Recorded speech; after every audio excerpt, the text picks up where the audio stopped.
আমাদের রাজ্যের কোনো এক মহান ব্যক্তি যেখানে বলেছিল রাত ৮টার পর মেয়েদের বাড়ি থেকে বেরোনো উচিত না, সেখানেই ভারতীয় মহিলা ক্রিকেট দল রাত ১২টার সময় বিশ্বকাপ এনে দেখিয়ে দিল।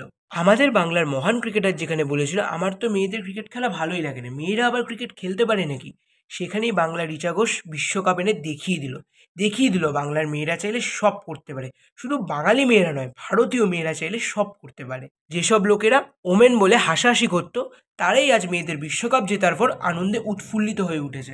মেয়েদের ক্রিকেট টিম দেখিয়ে দিল ওরা আর পিছিয়ে নেই, ওরাও এখন ছেলেদের সাথে সমানে সমানে টক্কর দিতে জানে। প্রতিকা রাওয়ালের ফাইটিং স্পিরিট, হারমনপ্রীত জেবিমার হার না মানা লড়াই, স্মৃতি মান্দানার ভারতীয় ক্রিকেটের সব থেকে বেশি বিশ্বকাপে রান, আর দীপ্তি শর্মার player of the tournament, Richa ঘোষের অসাধারণ ব্যাটিং থেকে শেফালি ভার্মার অসাধারণ কামব্যাক বারবার মনে করিয়ে দিচ্ছিল এবার ভারতীয় মহিলা ক্রিকেট দল সমস্ত কিছুর বদলা নিতে এসেছে। খারাপ সময়ের পর যেভাবে ভালো সময় আসে, ঠিক সেভাবে ১৯শে নভেম্বর ২০২৩-এর পর ২রা নভেম্বর ২০২৫ এলো। আর ভারতের পুরুষ ক্রিকেট দল যেটা ভারতের মাঠে করে দেখাতে পারেনি, ভারতের মহিলা ক্রিকেট দল ভারতের মাঠে ঠিক সেটাই করে দেখালো। ধন্যবাদ ভারতীয় মহিলা ক্রিকেট দল, এটাই তোমাদের শুরু, আরও অনেক দূর এগোতে হবে। তোমাদের দেখে প্রতিটি কোণা থেকে মেয়েরা উঠে আসবে, খেলতে চাইবে ক্রিকেট, আর জেতার স্বপ্ন দেখবে।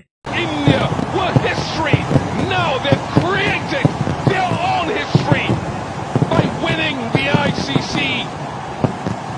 Women's Cricket World Cup.